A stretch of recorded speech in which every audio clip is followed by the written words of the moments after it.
Hello and welcome again to Not Fake News. We have an article by Tom Knighton, Marvel Comics to Abandon Social Justice Storylines.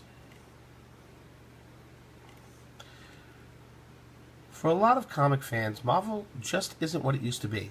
While the comic line that gave us Thor, Captain America, the Hulk, and the X-Men have often been tinged with a bit of politics. For example, discrimination against mutants is common in the Marvel Universe. Recent comics from the company have been overwhelmingly political, and always politically left. Many fans have been less than appreciative. Luckily, it now seems those days are over. Of late, this kind of storytelling has become more pronounced, probably kicked off with the likes of the Authority, Ultimates, and the Civil War, which is, I believe, what is that? I don't even know. The Marvel shows. With more recent stories in comics such as Captain America, the Champions, and Mrs. Marvel wearing their politics firmly on their spandex sleeves. There has also been reaction from some fan communities and retailers to these kinds of stories as having no place in superhero comics, despite all of the many examples that have preceded it. Maybe it's a little bit more obvious now. Maybe everyone is interpreting everything politically. Maybe fans wish for a time when they didn't realize that superhero comics had a political element. Either way, Marvel Comics have been a focal point of this kind of discussion. And last week's Marvel Creative Summit, I am told by a well-connected source who have proved themselves in the past that there were more of a focus on what DC Comics literally called meat and potatoes. Comics that preceded their doubling down on popular character and bringing back an old favorite takes with DC Rebirth. I am told as Marvel brings back the X-Men line, a bang, to expect a return and a more of a status quo for such titles as Thor, Iron Man, Hulk, and more. A more familiar-looking Marvel universe by the autumn, although, as with Captain America, as classic-look characters return, expect new characters to keep a number on their books. The truth is, readers don't like to be lectured. If you agree with the message that these comics, then you may not... I'm sorry, I'm going to repeat that. If you agree with the message in these comics, then you may not take an issue with what you're seeing lately from Marvel. However, for readers who are either neutral on these issues or disagree with the message, the comics portray them as the enemy.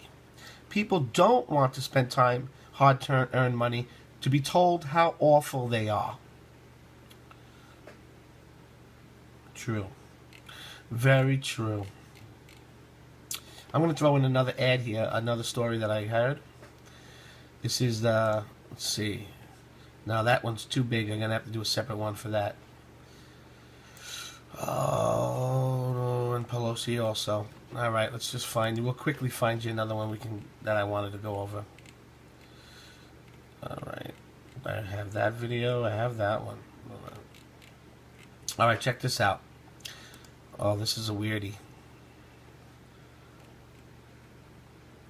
From Brianna Schaber. Mommy daycare worker breastfed my son, and he had to be rushed to the hospital. One North Carolina mom rushed her infant son to the hospital this weekend after a daycare worker ignored her instruction to breastfeed her son. This mother now wants police to press charges for putting her son's life in danger.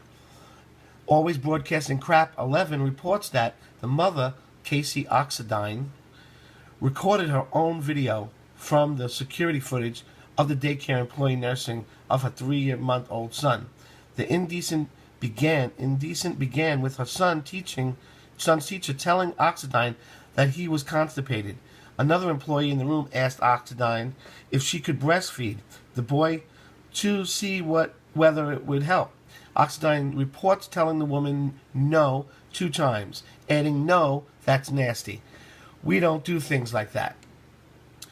After the mother left the room, security footage shows the employee picking up the baby and breastfeeding him for several seconds. Like spitefully, like, nah. The worker stopped when another staff member stood up to leave the room.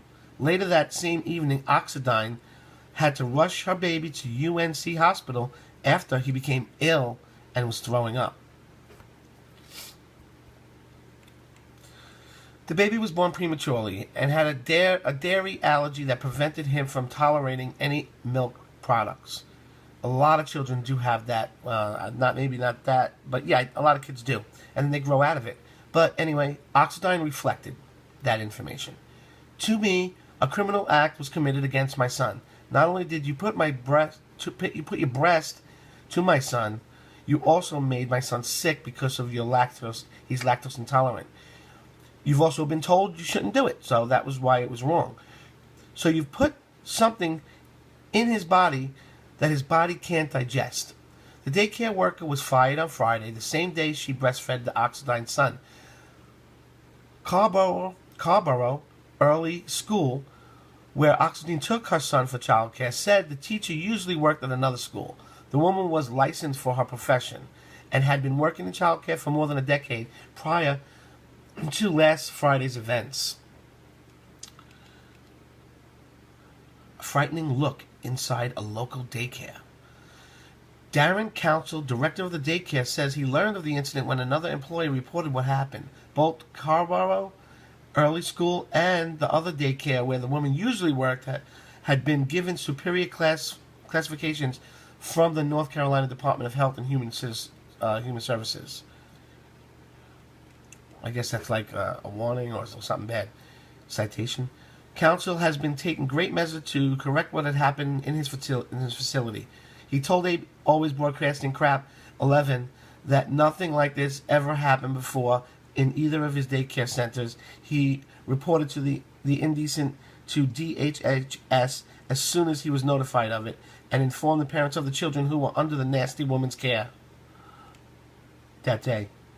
Oxidine says she has no hard feelings towards the daycare or the director. She noted that the council has done everything in their power that they can do, so I'm not angry at the director. I'm not angry at the child care center. I'm very angry at the employee. I do hope there's justice for my son. The matter has been turned over to the Carborough, North Carolina Police Department for investigation. They are currently considering the misdemeanor child abuse charges as warranted, but no charges have been filed yet at this time. The mother's horror story brings about an interesting dilemma in our modern culture. Just a few generations ago, women held careers as wet nurses, extending their lactation period in order to protect from feeding the babies of other women.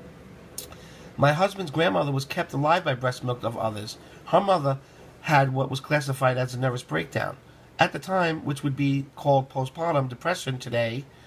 So her father literally took her up and down the neighborhood streets asking any women he knew that was nursing their own babies if they would feed his daughter.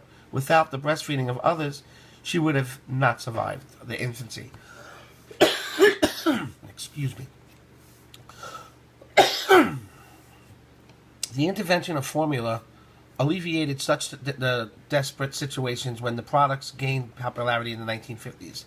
What was once culturally acceptable, breastfeeding another woman's baby, has now become mostly taboo today because there are other opinions available. And not only that, it's nasty. That was nasty of that woman to do. That wasn't cool. Although many women give their abundance of breast milk to donation centers, accepting milk from a credible organization and bottle feeding your baby are very different than some strange woman sticking her breast in your child's mouth. Oh, I mean, it says different than nursing someone else's child. Today's prevalence of food allergies estimated of as high as 4 out of every 100 children in some studies muddies the waters in this debate even further. As in Oxidine's situation, exposure to an allergen could leave the baby hospitalized or even worse. The bottom line is, in this case, if the mother tells you no, the answer is no.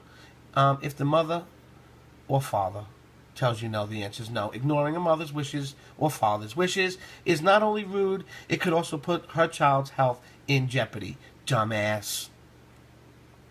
Thanks for watching. Comment below. Subscribe if you haven't subscribed. We normally handle mostly political ads in the news and what's happening today. And if you know us, you know that. And So subscribe and give us a like. Really appreciate that. Most of all, share this with your friends and family on Twitter and Facebook and all the rest. Thanks so much. See you next time at Not Fake News.